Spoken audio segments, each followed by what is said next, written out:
vascular cerebral o bien un infarto. La obesidad central, ya hablamos de eso. Dislipidemia son estas que ya les dije. Hiperlipidemia es parte de las dislipidemias.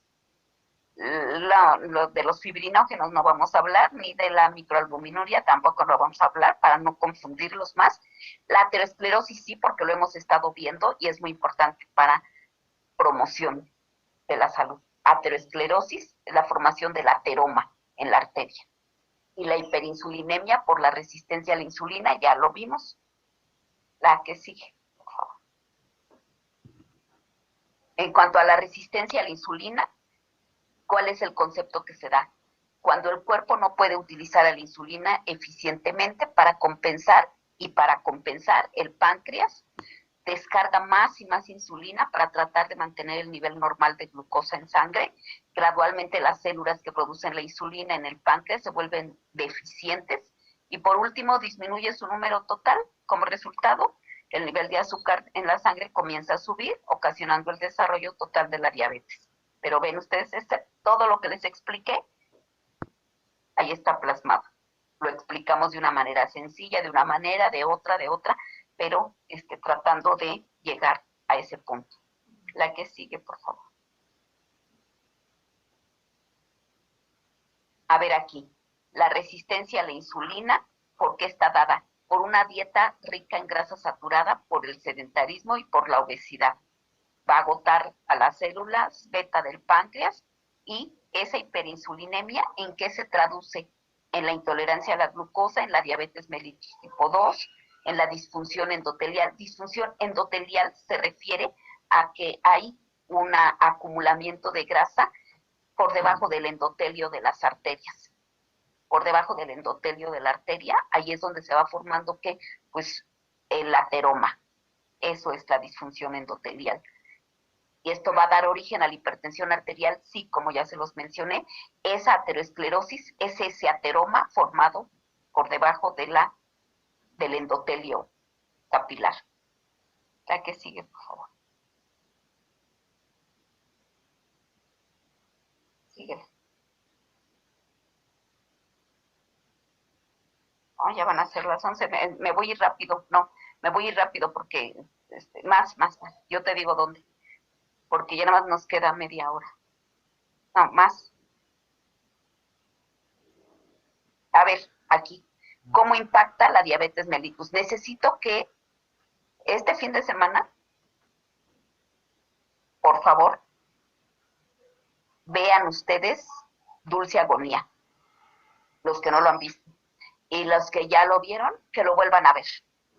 Pero leído con el documento que yo, son 2 cuartillitas, las que tienen que leer, no es mucho. Por favor, les pido, les suplico que lo hagan para que esto quede muy bien estructurado, por favor.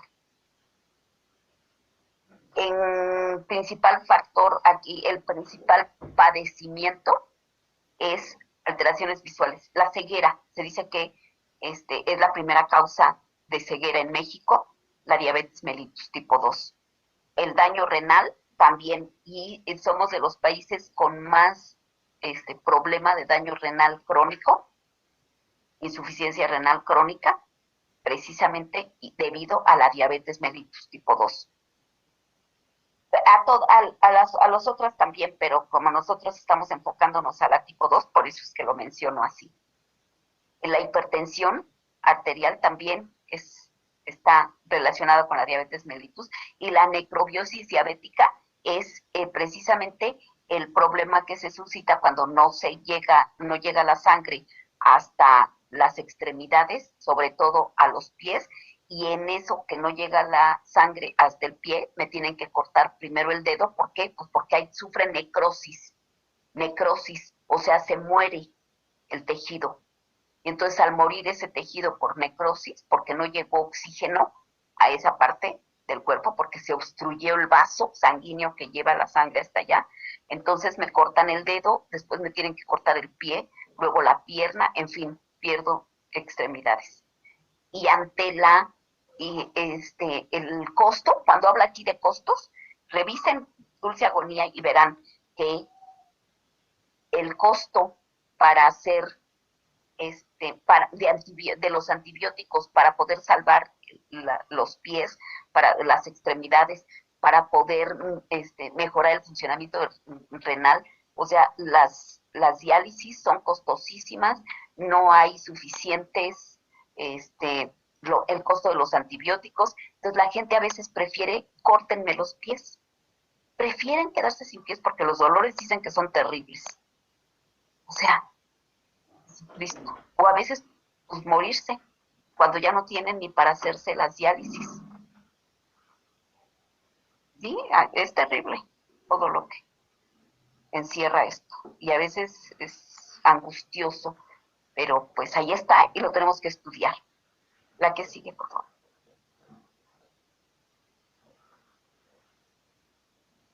La que sigue.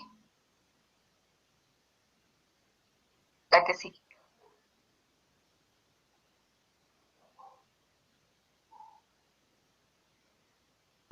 No vamos a ver esta porque aquí lo que se propone ya nosotros no es para promoción de la salud, los puntos de corte son para prevención de la enfermedad. Entonces les voy a decir hasta dónde nosotros vamos a ver. Estos son factores de riesgo cardiovascular y son importantes que los mencionemos. Miren, como factor de riesgo cardiovascular aumentó la diabetes mellitus para el 2000 y estamos en el 2000. Aquí viendo el 2000 y ya estamos 20 años después, más de 20 años después. La hipertensión arterial también es un problema. En esto, en primer lugar, diabetes mellitus, segundo, hipertensión arterial, ahí estamos clarísimos de que estos son los principales factores de riesgo cardiovascular en México. Clarísimos, allí no hay duda. En la obesidad, yo la pondría por encima incluso del tabaquismo, porque el tabaquismo disminuyó un poco cuando en los años 80, 90 hicieron esta campaña. No ha sido suficiente, sin embargo, sí disminuyó. Por lo menos ya no fumar en lugares abiertos, en lugares cerrados, perdón, y sí, la gente como que tuvo una mayor conciencia de no fumar en las casas, en los cuartos, en fin. Y los fumadores pasivos disminuyeron un tanto. La que sigue, por favor. La que sigue. Lo de actividad física. O sea, vamos a tratar de irnos más. Esa está muy, muy complicada. Está muy interesante. Súper. Si ustedes pueden ir paso a paso, pero nos llevaría casi todo el tiempo que nos queda y no terminamos. Aquí, ¿cuáles son los componentes del síndrome metabólico? Obesidad abdominal. ¿Cuánto es mayor el riesgo? En mujeres, más de 80 centímetros de circunferencia de cintura. En hombres, más de 90 centímetros de circunferencia de cintura. En mujeres, más de 0.8 de índice cintura-cadera. En hombres, más de 0.9 de circunferencia de índice cintura-cadera. ¿Sí quedó claro? ¿Estamos escuchando? Díganme porque si no, ya estoy... Sí, profe. Sí, profesora. Ya eso ya se los mandé, ya, pero de todas maneras necesitan ustedes estar clarísimos de este asunto. ¿Cuáles son las medidas que determinan el riesgo en relación a la obesidad abdominal? Muy bien. En cuanto a la hipertensión arterial, una tensión arterial mayor de 100 sobre 70, de 110 sobre 70 milímetros de mercurio. Ahora,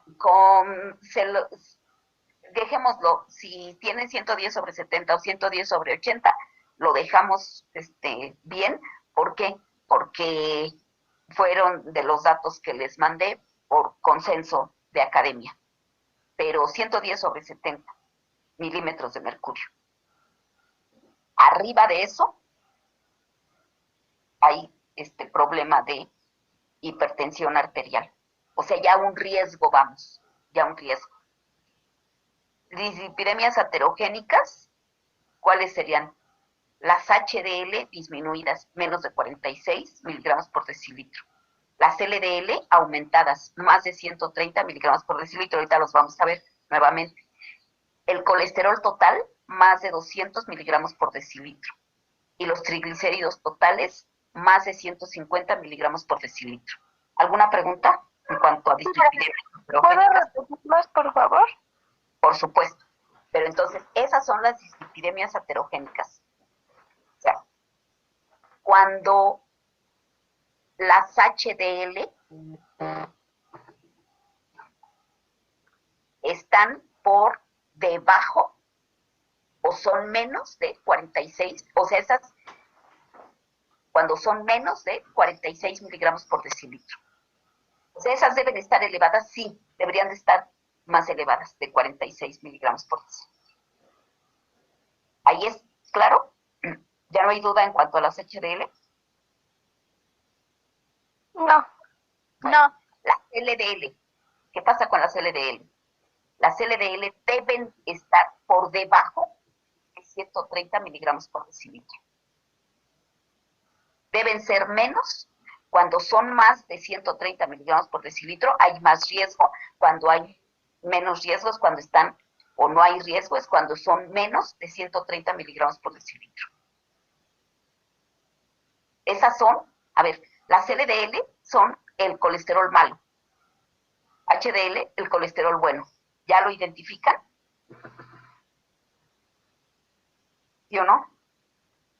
Sí, sí, profe. Muy bien. ¿Qué me falta? Colesterol total. El colesterol total debe ser menos de 200 miligramos por decilitro. Diana, bájale tantito. Jade, tu micro. Tu micro. Bueno, entonces. ¿Menos de cuánto, perdón? ¿Eh? ¿Menos de cuánto dijo? Es que no escuché por la ruido. Menos de 200 miligramos por decilitro colesterol total. ¿Ya todos lo tienen? Colesterol total, menos de 200 miligramos por decilitro. Ya, profesora. Triglicéridos totales, menos de 150 miligramos por decilitro. Eso no es riesgo, deben ser menos de 150. ¿Cuándo hay riesgo? Cuando son más de 150 miligramos por decilitro. El conteo en sangre. ¿Estos cuáles son, profe, perdón? De los triglicéridos deben ser menos de 150 miligramos por decilitro.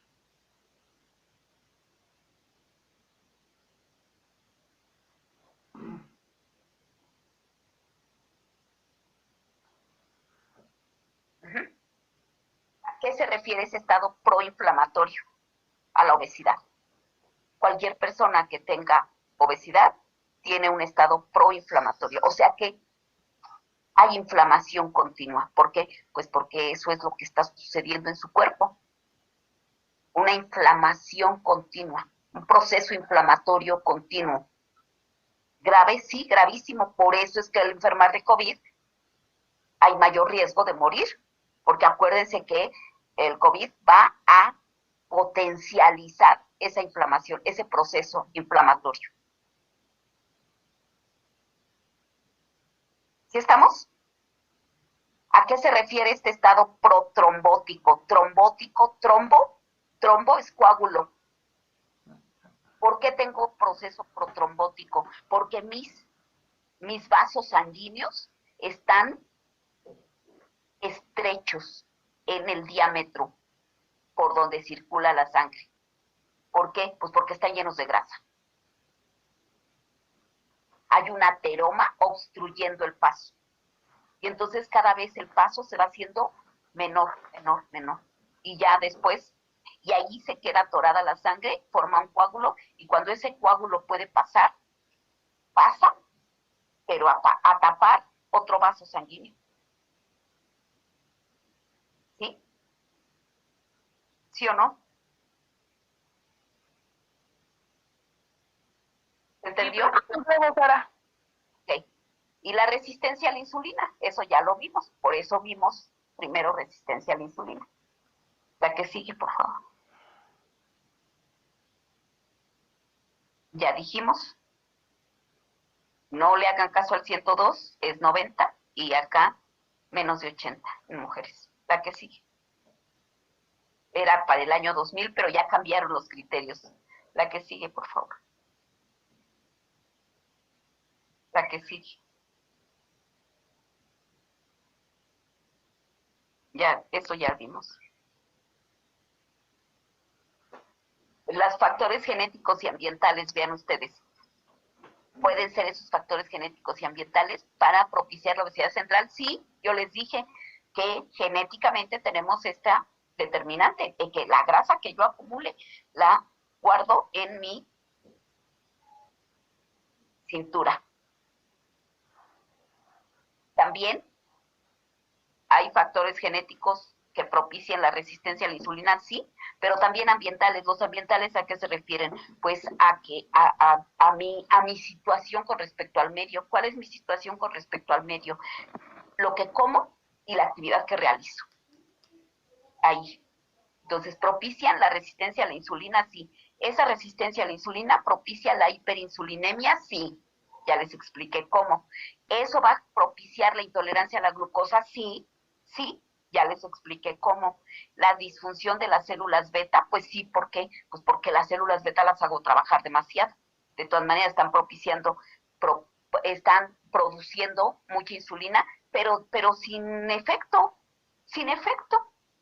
Porque de todas maneras nada más está elevándose y elevándose y elevándose. ¿Por qué? Porque hay una cierta resistencia a la insulina que causa la intolerancia a la glucosa, lo que va a propiciar la diabetes mellitus tipo 2. Por sí misma, esa hiperinsulinemia causa la disfunción endotelial, lo que decíamos de el endotelio de las arterias, el que esa grasa se acumule por debajo de ese endotelio y vaya haciendo crecer el ateroma, lo que va a propiciar la aterosclerosis.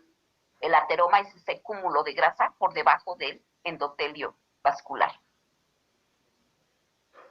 Esto, generado también por hipertensión, sí, porque la sangre quiere pasar. Esas complicaciones macrovasculares, pues es todo esto que le estoy diciendo, hasta el efecto procoagulante, el coágulo. En cualquier momento, a muchas personas hasta les dan anticoagulantes. Esa hiperglucemia, pues, es la generada por la diabetes mellitus tipo 2. ¿Hay alguna? Está, que ni este diagramita está súper. Me explica perfectamente toda la problemática. ¿Sí estamos? La que sigue.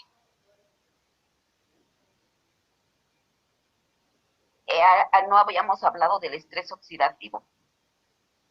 Sí, lo he mencionado, porque incluso les dejé leer un documento que es cuando el estrés oxidativo nos alcance. Y ese estrés oxidativo causa disfunción endotelial también, sí, y daño vascular y formación de ateroma, sí, y enfermedad cardiovascular, sí. ¿Ya lo vimos? Sí. Entonces, la resistencia a la insulina está relacionada con ese estrés oxidativo del que hablamos al principio del curso, sí. ¿Me puedes decir, quién está allí? Mariana, ¿me puedes decir, por favor, cómo disminuir el estrés oxidativo? ¿Qué es lo que disminuye el estrés? ¿Qué es primero el estrés oxidativo? ¿Y cómo disminuirlo?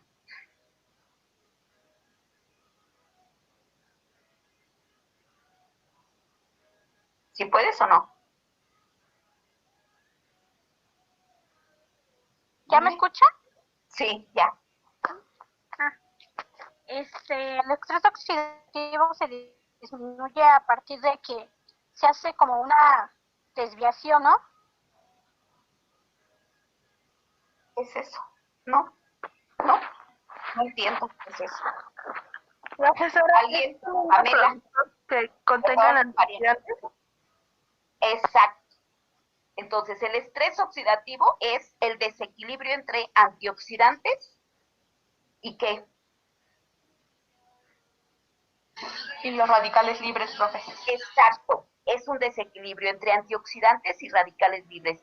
El exceso de radicales libres, eso es lo que va a crear estrés oxidativo, que es lo que yo necesito consumir para disminuir el estrés oxidativo. Antioxidantes. ¿En dónde encuentro antioxidantes?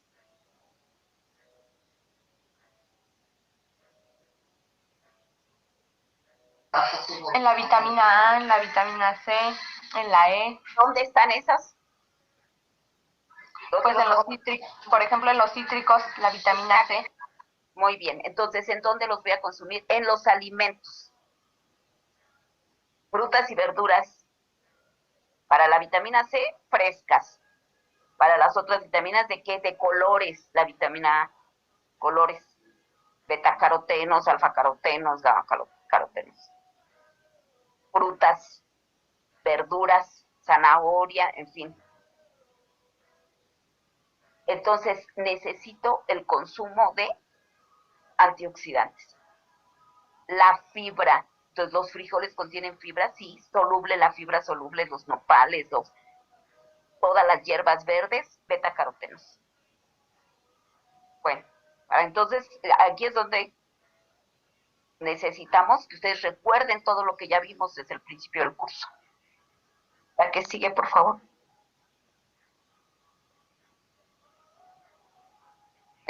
Sí, esta está súper, la revisan, por favor, nada más que está muy complicada. No muy complicada, sino que nos tardaríamos más. Necesito pasar porque me quedan ya nada más pocos minutos y no, esta no vamos a ver. Esta no vemos. Ay, no. Es que necesito llegar hacia algunas manifestaciones. Ay, esta también está muy buena, pero no. Vamos hacia el diagnóstico. Aquí está. Aquí está. Hay diferentes criterios que se aplican para poder definir si una persona ya estableció el síndrome metabólico o está por establecer el síndrome metabólico. De que hay un riesgo y ustedes participarán en la localización del riesgo si es que hicieran un programa o algún proyecto para buscar alternativas para no llegar al riesgo. Pero ahorita vamos a ver en forma anticipada los marcadores tempranos. ¿Qué son marcadores tempranos? Vamos a ver, ahí me interesa mucho que ustedes sepan qué son los marcadores tempranos. Son los factores de riesgo, pero ¿cuáles son los tempranos? La que sigue. Los marcadores tempranos del síndrome metabólico. Alto allí. Estas características determinarán si una persona está en riesgo de padecer síndrome metabólico. El sedentarismo. Menos de 30 minutos de actividad física por 5 días a la semana. Eso ya es sedentarismo. Quiere decir que prácticamente todo mundo es sedentario. Prácticamente, por eso digo, porque sí hay personas que sí realizan más actividad física. El tabaquismo positivo. La multiparidad y menopausia precoz. ¿Qué es multiparidad? Haber tenido, hay diferentes criterios para definir multiparidad. Antes se definía por más de 3 hijos, ahora se dice que más de 2 hijos. Bueno, para que ustedes lo tomen en cuenta. Quienes más hijos han tenido tienen más riesgo de padecer síndrome metabólico. Menopausia precoz es menos de 50, a que se haya presentado la menopausia, la última menstruación, antes de los 50 años. Esto puede ser genético, puede ser fisiológico, pero también puede ser porque le hayan extirpado los ovarios y la matriz. Histerectomía total propicia menopausia precoz. Muy bien. La hiperinsulinemia, ya hablamos de la hiperinsulinemia. La tensión arterial normal a alta, ya hablamos. No tomen en cuenta estos datos. Quiero que tomen en cuenta 110 sobre 70 o sobre 80. milímetros de mercurio. Así se escribe milímetros de mercurio, H mayúscula G. Esos son los milímetros de mercurio. La edad mayor de 45 años, y esto ya lo tienen que tomar con cierto criterio, porque ya hay niños, así es dramática la situación, ya hay niños que presentan síndrome metabólico o alto riesgo de padecer síndrome metabólico. Si es dramático, sí, acorta la esperanza de vida, sí, y sobre todo de vida activa, vida sana. ¿Por qué? Porque esos niños segurito toda su vida ya van a ser enfermos.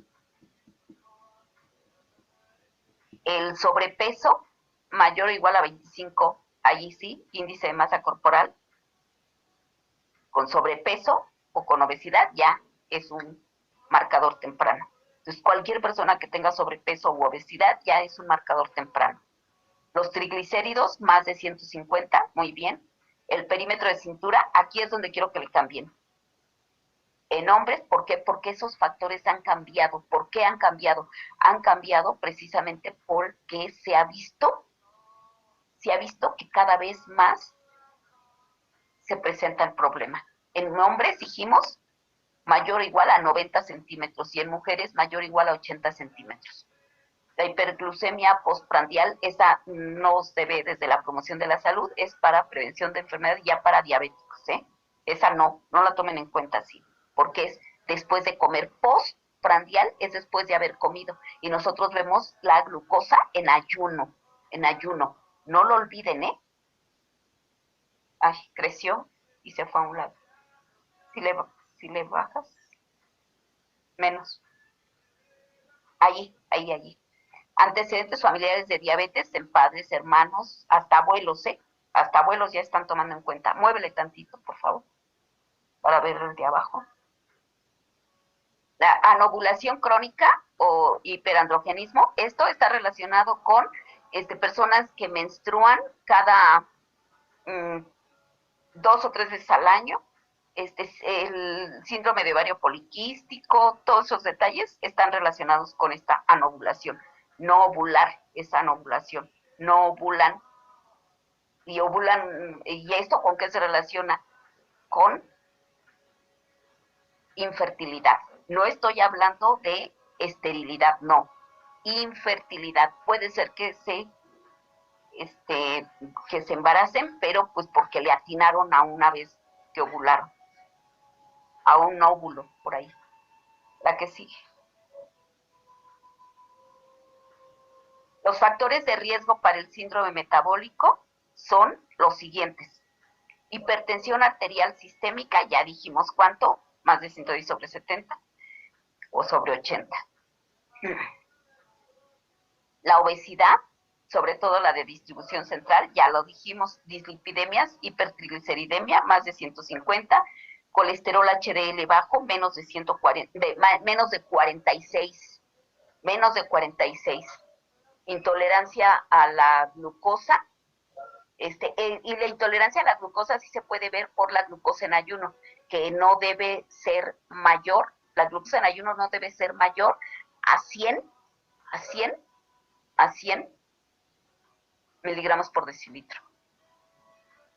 Y bueno, ya para ver que no haya hiperglucemia y no haya hipoglucemia, entre 70 y 100 puede estar la normalidad. Revisen los documentos que les he mandado, porque todo esto, que es con lo que ustedes tienen que llenar su práctica, está en los documentos que les he mandado y todo está en el chat. Hiperinsulinismo no lo vemos, ni la gota tampoco. Entonces, síndrome de ovario poliquístico, pues no lo vemos, pero saben ustedes que se trata de quistes en los ovarios, y esto produce no solamente anovulación, sino menstruaciones irregulares e infertilidad. Se nos fue.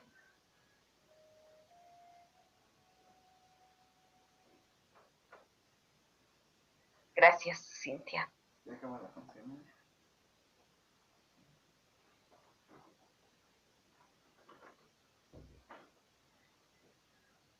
Aquí quiero diabetes mellitus gestacional, o sea, hay personas que durante el embarazo presentan diabetes mellitus.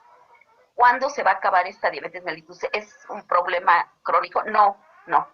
Con el alumbramiento, con el nacimiento del bebé, ya la gente se libera de la diabetes mellitus. Pero este ya es un marcador temprano, o sea, es un factor de riesgo. Seguramente que esta persona, si no cuida su peso, si reúne más características, va a ser diabética después, seguro.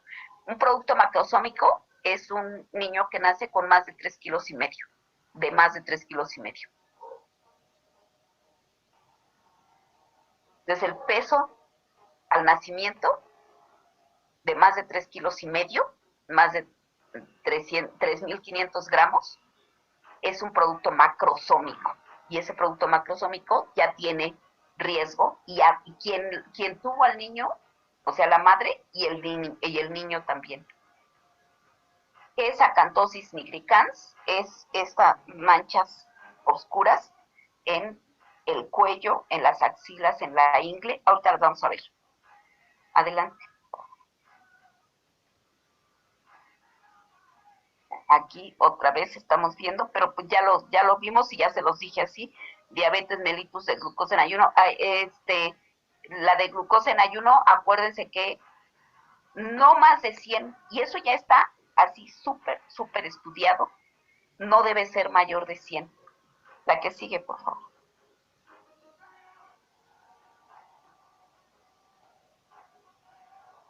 Aquí, obesidad androide. ¿Qué es obesidad androide? La obesidad que se presenta en la parte superior del cuerpo. Ya dijimos las dislipoproteinemia, ya la vimos. Gota no vemos nosotros. Aterosclerosis prematura, pues en los niños, los ateromas, dicen que desde bebés hay algunos que ya se les empiezan a formar los ateromas. Entonces la obesidad infantil es un problema muy grave para padecer síndrome metabólico. Es un marcador súper temprano. La osteoporosis, aterosclerosis prematura, ya vimos. El hígado graso, les expliqué, precisamente ese hígado graso está relacionado con la obesidad androide, o visceral, o central, como le quieran llamar.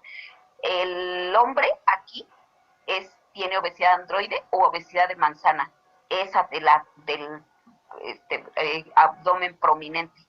Y la obesidad ginecoide es esta, o de pera, es la que está presentando esta mujer, que tiene una cintura muy estrecha, pero una cadera y unas piernas muy prominentes. Ahí es donde se acumula la mayor cantidad de peso, de grasa. Apnea del sueño significa que dejan de respirar al estar dormidos. Síguele. Pásale. Eso no es para. Eso ya lo vimos. Ahí está ahí, acantosis nigricans. Eso es acantosis nigricans. ¿Ya vieron ustedes esas manchas en el cuello? Esas son acantosis en la axila. También en la ingle se dan esas mismas manchas. Eso es acantosis nigricans. Y es un marcador temprano, es un factor de riesgo. Ya casi terminamos. Síguele, por favor. No, eso no vemos. No, ya nos vamos hasta. No, tratamientos, no. El manejo aquí que es no nos compete. Nada más en cuanto al dietético, pues es la disminución de todas esas medidas, pero eso no es para abordaje desde la promoción de la salud, sino es para tener un mayor control sobre eso. Tampoco vamos a medir kilocalorías para una dieta. Entonces, y a ver, aquí quiero hacer énfasis. Estos puntos, Paulina, se oye muy feo. Estos porcentajes no son los que vamos a tomar en cuenta desde la promoción de la salud. ¿Cuáles son los porcentajes? Hidratos de carbono de 60 a 65%, ¿sí?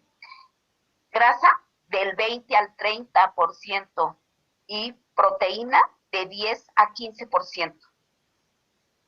No admito cosas diferentes. Por favor. ¿La que sigue?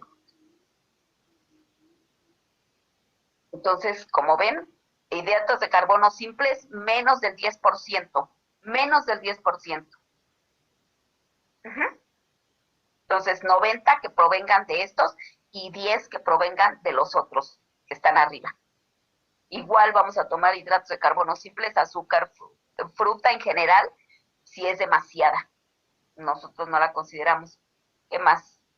Muévele allí, ya, creo que ya terminamos. Y las grasas, ahí quería, pues, para que lo revisen ustedes, de poliinsaturados, esos son los poliinsaturados, los monoinsaturados y los saturados. Y de los saturados dijimos menos del 10% del total de la dieta, menos del 10%. ¿Cuáles son los saturados? Grasas animales, la mantequilla, la manteca, el tocino, todos los que vimos.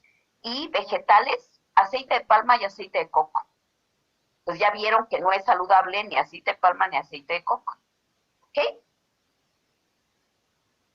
Ya. Eso era lo que quería. A ver, ¿qué más es? No. No. El plato del bien comer, ese es el gráfico que vamos a revisar a partir de la próxima clase.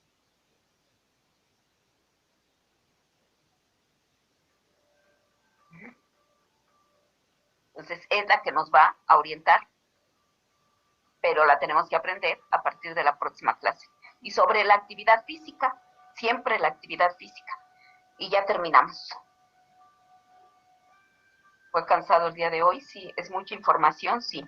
Revisen, por favor, busquen ustedes. Por favor. ¿Dudas? ¿Comentarios? Bueno, entonces nos vemos la próxima clase. Gracias, profesora. Nos vemos, profesora. Bonito fin de semana. Gracias igualmente. Hasta luego. Hasta luego.